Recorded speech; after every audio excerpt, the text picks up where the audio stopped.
ഇനിയെങ്കിലും പറ ജിത്തു, നമ്മൾ എങ്ങോട്ടാ പോകുന്നേ? അതൊക്കെ ഉണ്ട്, സർപ്രൈസാ, കാണുമ്പോ അറിയാം. ഐസ്ക്രീം കഴിക്കാനാണോ അതോ ഏതെങ്കിലും മാളില് സിനിമ?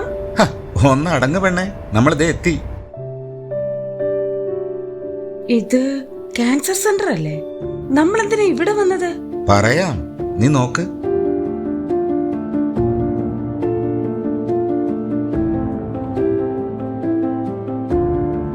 കണ്ടോ, എന്തോരം ക്യാൻസർ രോഗികളല്ലേ.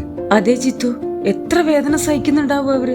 നിന്റെ ബ്രസ്റ്റിൽ ഒരു തടിപ്പുണ്ടായിട്ട് വേദനിക്കുമെന്ന് പറഞ്ഞല്ലേ നീ മാമോഗ്രാം ചെയ്യാതിരിക്കുന്നേ? ഇത്രയും വേദന ഉണ്ടാവോ ഒരു മാമോഗ്രാമിന്? ഞാൻ വരാൻ ജിത്തു. മാമോഗ്രാം ചെയ്യുമ്പോൾ പ്രസ് ചെയ്യുന്ന സമയത്ത് ചെറിയ വേദനയൊക്കെ ഉണ്ടാവും. അതിപ്പോ ഒരു ഇഞ്ചക്ഷൻ എടുക്കുകയാണെങ്കിൽ അതിന്റെ വേദന അതിനുണ്ടാവുമല്ലോ. എന്നിട്ട് ആരും ഇഞ്ചക്ഷൻ എടുക്കാറില്ലേ? ആവശ്യമാണെങ്കിൽ നമ്മൾ ചെയ്യണം, അത്രേ ഉള്ളൂ. ക്യാൻസറിന്റെ ചികിത്സാ നാളുകൾ ശാരീരിക മാനസിക പ്രയാസങ്ങൾ നിറഞ്ഞതാണ്. അതിലേക്ക് നയിക്കാതെ നിങ്ങളെ നിങ്ങൾക്ക് തന്നെ കാത്തുവെക്കാനാവും മാമോ പോലുള്ള പരിശോധനകളിലൂടെ.